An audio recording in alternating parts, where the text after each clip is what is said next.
शिविर के शुभारंभ के लिए माननीय विपिन त्रिपाठी जी को बुलाऊं, मैं आपके बीच में ये निवेदन करना चाहता हूं कि आज आप सब लोग विभिन्न क्षेत्रों से दूर दूर दराज से आए हैं और आपको यह बताने की कोशिश करूंगा कि उत्तराखंड कांडल जिसके जन्मदाता माननीय विपिन त्रिपाठी, काशी सिंह हैरी, माननीय डीडी पंत जी और हमारे पूर्व अध्यक्ष, पूर्व विधायक माननीय जसवंत जी बीज जी यहाँ पर उपस्थित हैं। आप सबकी प्रेरणा से हम लोग भी उत्तराखंड कांडल में शामिल हुए।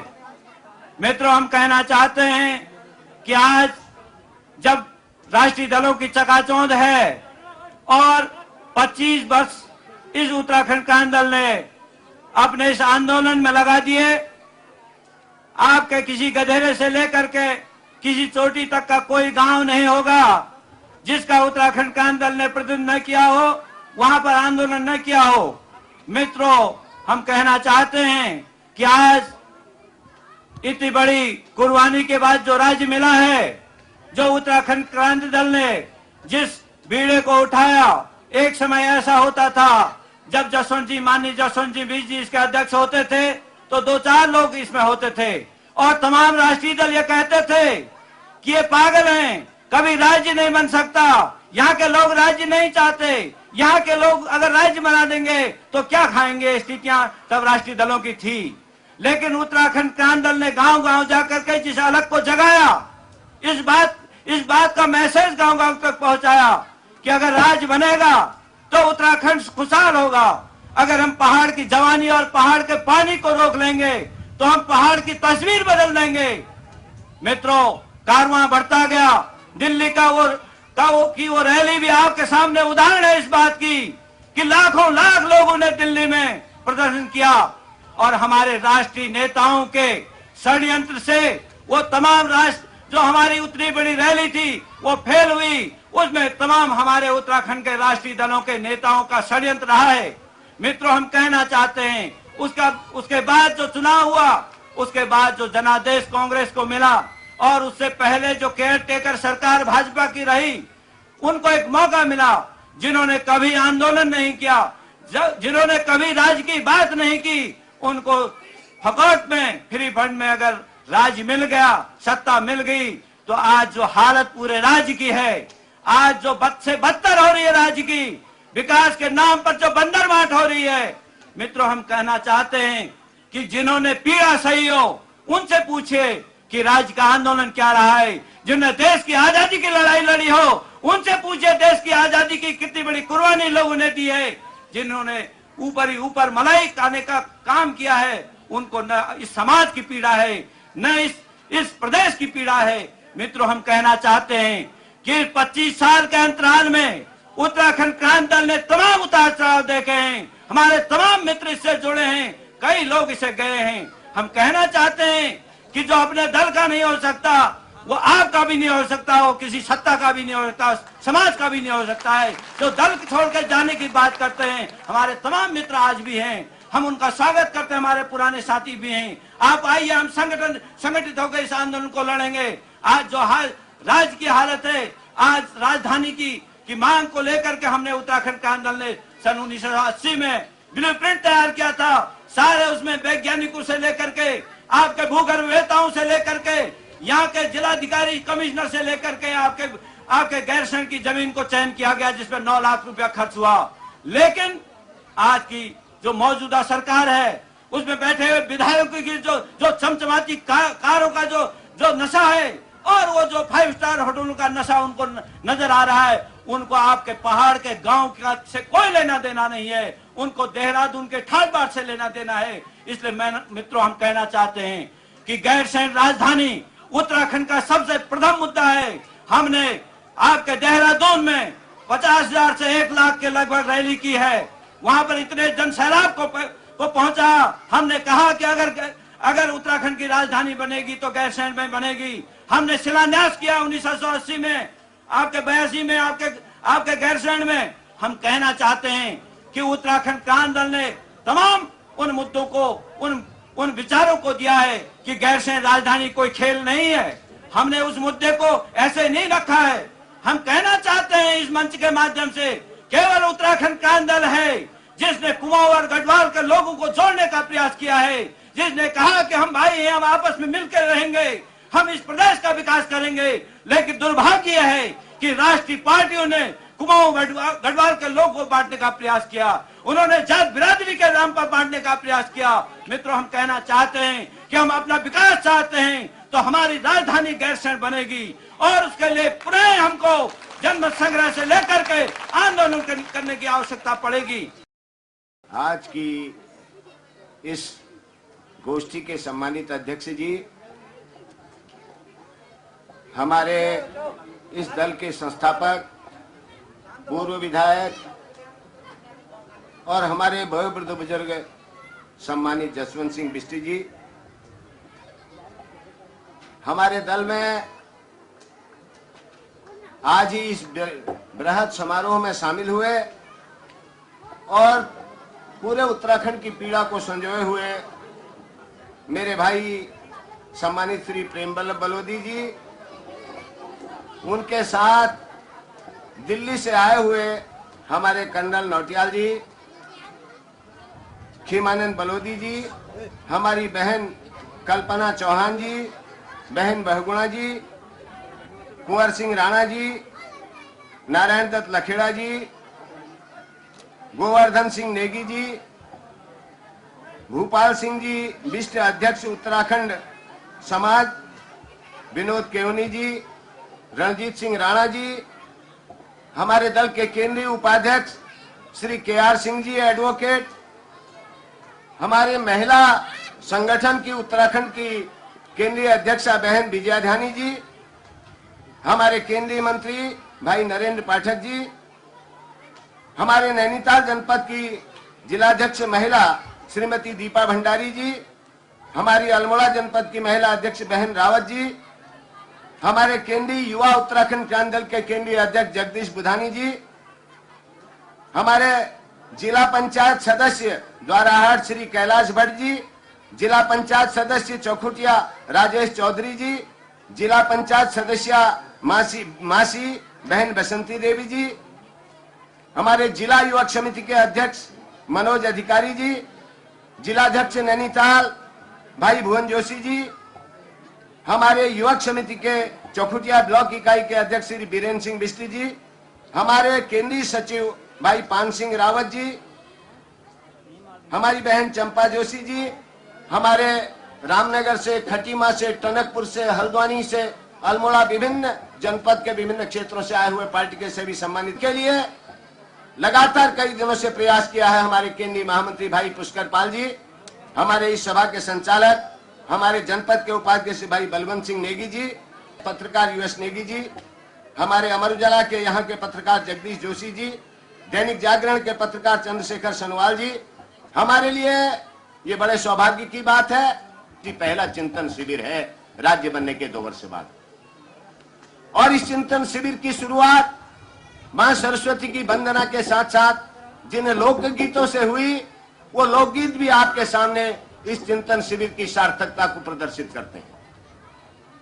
जिन सांस्कृतिक कार्यक्रमों के माध्यम से भी समाज में जो बुराइयां हैं, समाज में जो शोषण की प्रक्रिया है, किस तरीके से आज शराब पूरे गांव-गांव को खा रही है, किस तरीके से शराब आज पूरे उत्तराखंड को तबाही के कागार पर लाकर खड़ा कर रही है, किस तरीके से जंगलों के विनाश से आज पर्यावरण ही नहीं बल्कि उत्तराखंड का अस्तित्व खतरे में है, ये सारी चीजें अभी हमारे सांस्कृतिक टीम के हमारे सम्मानित साथियों ने जो दिल्ली से आए हैं, उन्होंने आपके बीच में अपनी बात जो है सांस्कृतिक कार्यक्रमों के माध्यम से रखी। मैं स्वागत करता हूं श्री प्रेमवल्लभ बलोदी जी का, जिन्होंने उत्तराखंड क्रांति दल की आज इस विशाल जनसमूह के सामने सदस्यता ली है।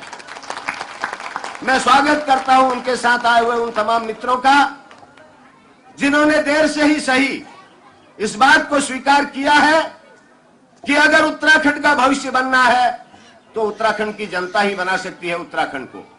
अभी पिछले दिनों दिल्ली में चुनाव हुए और लगातार होते रहे हैं, जब से देश की आजादी के बाद जो पहला चुनाव हुआ, दिल्ली में भी हमारे पर्वतीय भाइयों की बहुत बड़ी संख्या है, कुछ लोग कहते हैं 22 लाख हैं, कुछ लोग कहते हैं 18 लाख हैं, कुछ लोग कहते हैं 25 लाख हैं।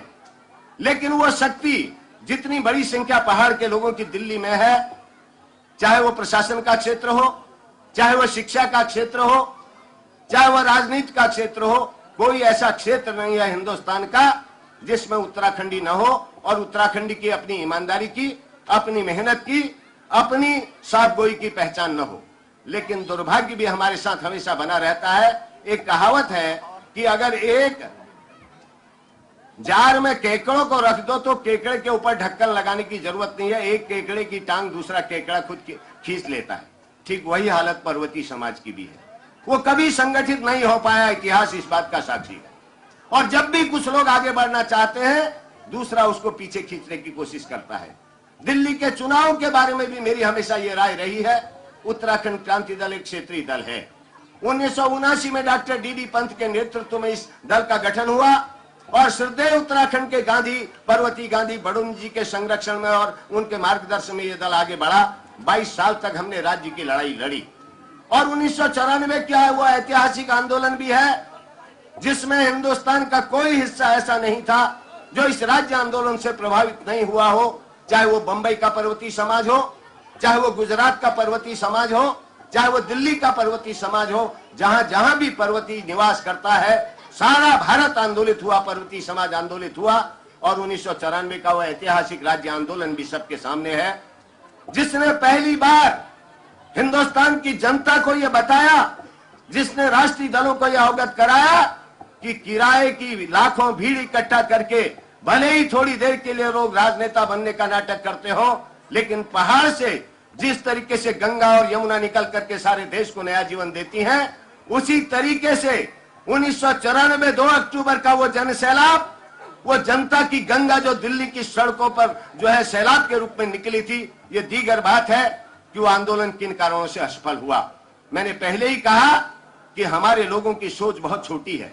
हमारे यहाँ पहाड़ी में कोनी खुटामणी शोचानी। और पहली बार भारत के इतिहास में उत्तराखंड के लोगों का बलिदान भी, जब भी उत्तराखंड का सही इतिहास लिखा जाएगा, स्वर्णाक्षरों में लिखा जाएगा। 1962 की भारत चीन की लड़ाई रही हो, 1965 का भारत पाकिस्तान का युद्ध हो, 1971 का भारत बांग्लादेश का युद्ध हो, या मौजूदा कारगिल ऑपरेशन हो, सबसे ज्यादा जवान कटा है उत्तराखंड की धरती का कटा है। सबसे ज्यादा मां की गोद सुनी हुई है, बहन की मांग का सिंदूर पूछा है, तो उत्तराखंड की मां की गोद सुनी हुई है, बहन की मांग का सिंदूर पूछा है। आज भी सियाचिन में 18,000 की ऊंचाई पर, आज भी कश्मीर के बॉर्डर में सर्वाधिक ऊंचाई पर 15 से 20 फुट बर्फ में अगर कोई जवान देश की सीमा के लिए बंदूक ताने खड़ा है, तो वो कुमाऊं रेजिमेंट का बेटा है, गढ़वाल रेजिमेंट का बेटा है, उत्तराखंड की धरती का बेटा है। तो जिस कौम ने इस देश को सब कुछ दिया, जिस कौम ने इस देश के लिए हमेशा त्याग ही त्याग किया, वो कौम अगर अपने घर में पराई होगी और वो कौम अगर जागृत नहीं होगी, अगर वो कौम छोटे छोटे झगड़ों में लिपट करके अपने आने वाली पीढ़ी के भविष्य के बारे में नहीं सोचेगी, तो उस कौम को कोई नहीं बचा सकता, ब्रह्मा विष्णु महेश भी आके नहीं बचा सकते। 1994 के आंदोलन की याद दिलाना चाहूंगा, वो ऐतिहासिक आंदोलन 1994 का, जिसमें पहली बार 42 लोगों ने अपनी शहादतें दी, जिसमें पहली बार देश के इतिहास में हमारी 2 बहनें हंसा धनई और बेलमती चौहान भी शहीद हुई। ये त्याग और ये बलिदान के बाद ये राज्य मिला, ये किसी की कृपा से नहीं मिला, ये राष्ट्रीय दलों की कृपा से या किसी की भीख से नहीं मिला। इसके लिए पहाड़ के बेटों ने कुर्बानी दी है, अपना लहू दिया है, अपना बलिदान दिया है। और जब राज्य बना तो हमें यह उम्मीद थी कि ये राज्य यहाँ की जनता का राज्य होगा, ये राज्य यहाँ के मजलूमों का राज्य होगा, ये राज्य यहाँ के गरीबों का राज्य होगा, ये राज्य यहाँ के दलितों का, कमजोर तबकों का राज्य होगा। पहाड़ का पानी और पहाड़ की जवानी पहाड़ के काम आएगी, एक नए सवेरे की हम शुरुआत करेंगे, ये हमारी परिकल्पना थी। लेकिन जिस दिन राज्य की घोषणा हुई, उससे पहले भी आपको मालूम है, जब उत्तर प्रदेश से राज्य का विधेयक पारित होकर केंद्र सरकार को गया, उसमें 26 संशोधन कर दिए गए। और उसके बाद जब केंद्र ने उसको पारित किया, उसमें 29 संशोधन हुए। हमारा पानी 2 बोल्ड बने, गंगा बोल्ड बना और यमुना बोल्ड बना। गंगा बोल्ड में 3 स्टेटें हैं और यमुना बोल्ड में 6 स्टेटें हैं। उनकी राय के बगैर आप अपने गंगा के जल का उपयोग नहीं कर सकते। यमुना के जल का उपयोग नहीं कर सकते। आज भी अपने जमीन का कानून बनाने का अधिकार हमको नहीं है। वो सारे संशोधन किए गए। ये पहला राज्य है जिसके साथ ये अन्याय किया गया कि वो अपना कानून नहीं बना सकता। तराई के रिफ्यूजियों को खुश करने के लिए, जो रिफ्यूजी 1947 में जब देश का बंटवारा हुआ, हिंदुस्तान में किसी ने रिफ्यूजियों को जगह नहीं दी। उत्तराखंड के लोग थे जिन्होंने पूर्वी पाकिस्तान से आने वाले और पश्चिमी पाकिस्तान से आने वाले लोगों को उत्तराखंड की तराई में जगह दी। कहा तुम्हारी रगों में भी हमारा ही खून बहता है, आओ तराई में बसो। वो भिखारी की तरह आए, सब कुछ लुटा के आए, और जब उत्तराखंड में आए, लाखों के करोड़ों के मालिक बने, बड़े बड़े फार्मों के मालिक बने, तो उन्होंने कहा कि हमारी संस्कृति पहाड़ियों से नहीं मिलती, हम तो तलवार चला देंगे।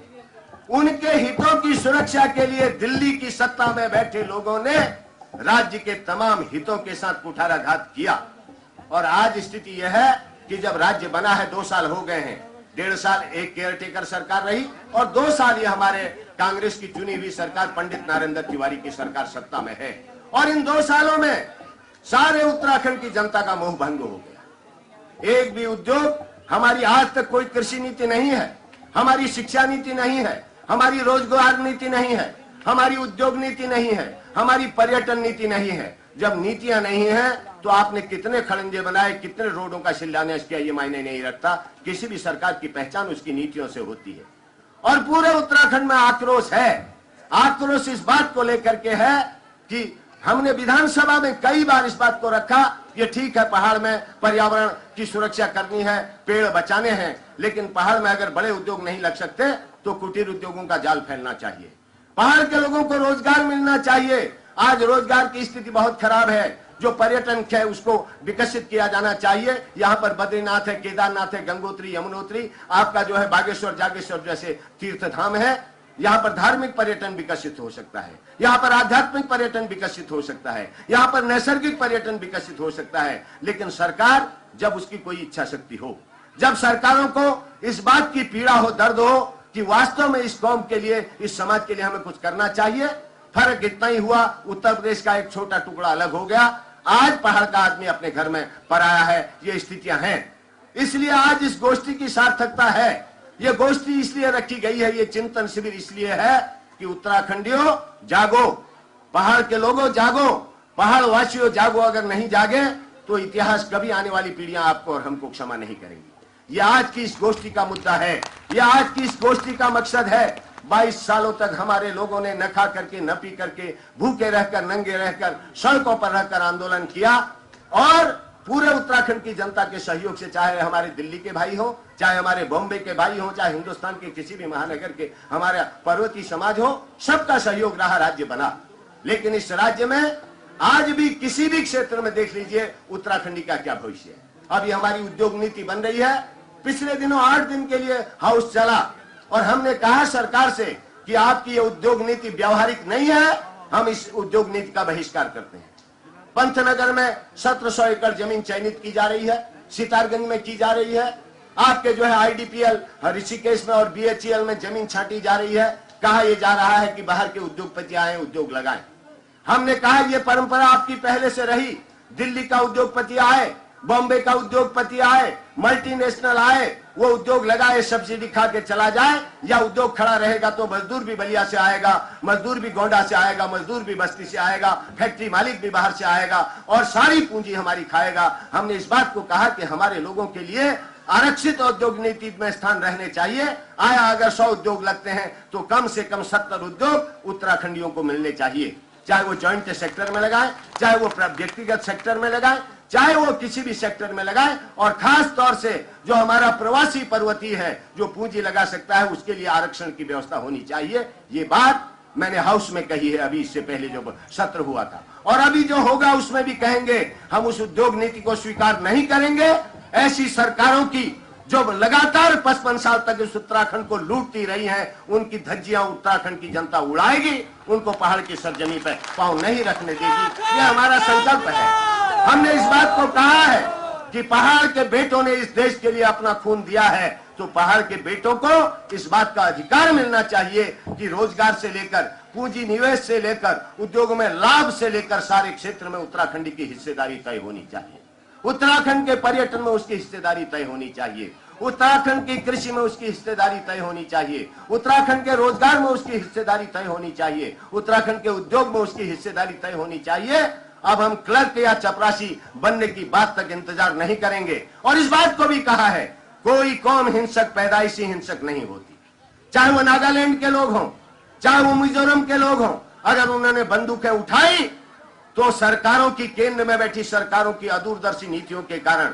और पहाड़ का बेटा जब देश की सीमाओं की रक्षा के लिए अपना खून दे सकता है तो इन सरकारों के खिलाफ भी बंदूक उठा सकता है, इकट्ठा हो सकता है। ये बात हमने कही है और हम आज भी कहना चाहते हैं। इस गोष्ठी का मकसद है, चुनाव आ रहे हैं, बहुत जल्दी चुनाव होंगे, लोकसभा के चुनाव होंगे। लोगों ने लुभाना शुरू कर दिया, नाटक करने शुरू कर दिए, तहसीलों की घोषणाएं, विकास की घोषणाएं। ये पिछले 55 साल से हुआ है।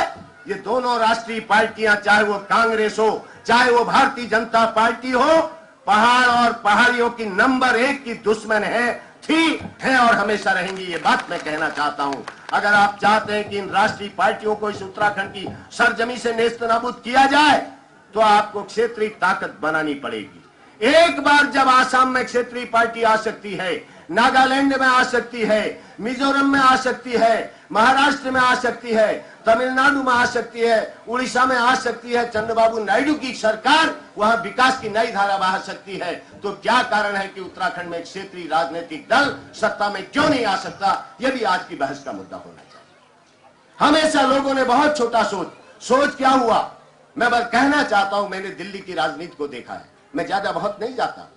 और जो नेता है उन्होंने लोगों को, अपने चारणों को इकट्ठा किया, रामलीला मंचों से अपनी आरतियां करवाई, अपनी स्तुतियां करवाई, और यही सिलसिला चलते चलते जितने भी राष्ट्रीय नेता हुए इस पहाड़ की धरती से, वो इतने बौने राष्ट्रीय नेता हुए।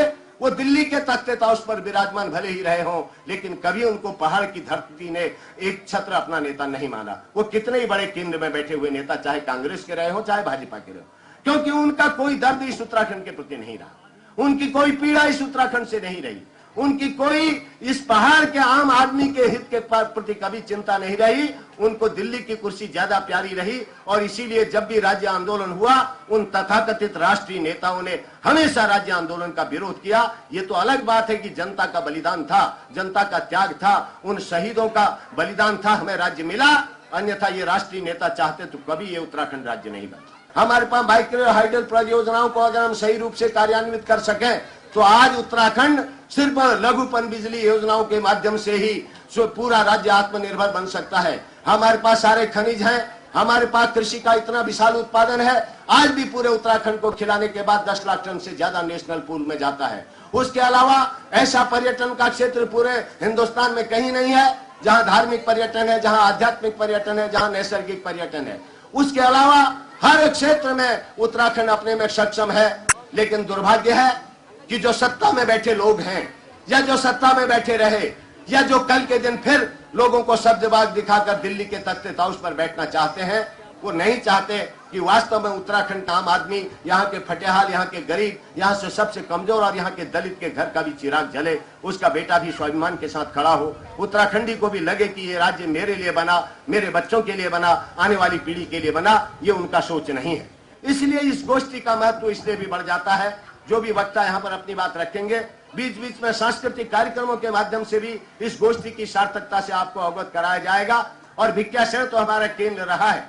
उत्तराखंड राज्य आंदोलन में सबसे पहले विधायक के रूप में 1980 में आपकी इस महान जनता ने माननीय जसवंत सिंह बिष्ट जी को जिता करके उत्तर प्रदेश की विधानसभा में भेजा था। इसलिए भी उत्तराखंड के इस केंद्र बिंदु भिक्षाशरण तहसील, यहाँ शालदे सल्ट, यहाँ की जनता का दायित्व है कि जो कार्य आपने सबसे पहले किया, आज फिर आपके नेतृत्व की आवश्यकता है, आपके सहयोग की आवश्यकता है, आपके मार्गदर्शन की आवश्यकता है, ताकि आने वाले समय में फिर एक बार इस धरती के लालों के नेतृत्व में उत्तराखंड की लड़ाई को वास्तव में यहाँ के शहीदों के सपनों के राज्य के रूप में परिवर्तित किया जाए। ये आज हमारा सपना है, ये हमारी पीड़ा है। माननीय काशी सिंह ऐरी जी को भी आना था, किन्हीं कारणों से नहीं आ पाए हैं, सब लोग व्यस्त हैं। लेकिन पूरी केंद्रीय कार्यकारिणी की सहमति से, पूरी केंद्रीय कार्यकारिणी की राय से ये जो गोष्ठी है इसका निर्णय लिया गया। और इसमें जो हमारे सबसे बड़ी बात है, हमारे भाई प्रेम बल्लभ बलोदी जी आए हैं, उनके साथ दिल्ली के हमारे तमाम साथी आए हैं। मैं फिर एक बार आप सब मित्रों का स्वागत करते हुए इस आशा और विश्वास के साथ कि एक समय आएगा जब पहाड़ का बेटा हिंदुस्तान के कोने कोने में एक मंच पर संगठित होगा। एक बार क्षेत्रीय संगठन को आगे लाइए, एक बार क्षेत्रीय संगठन की सरकार उत्तराखंड में बने, भारत की संसद में क्षेत्रीय संगठन का प्रतिनिधित्व हो, उसके बाद उसका परीक्षा की घड़ी आएगी, फिर आने वाले उसके 5 साल बाद निर्णय करने का अधिकार आपको होगा। लेकिन एक मौका यहाँ की जनता को दीजिए जो अपने हाथों से इस राज्य को सजा सके, संवार सके और इसको जनता के और शहीदों के सपनों का राज्य बना सके।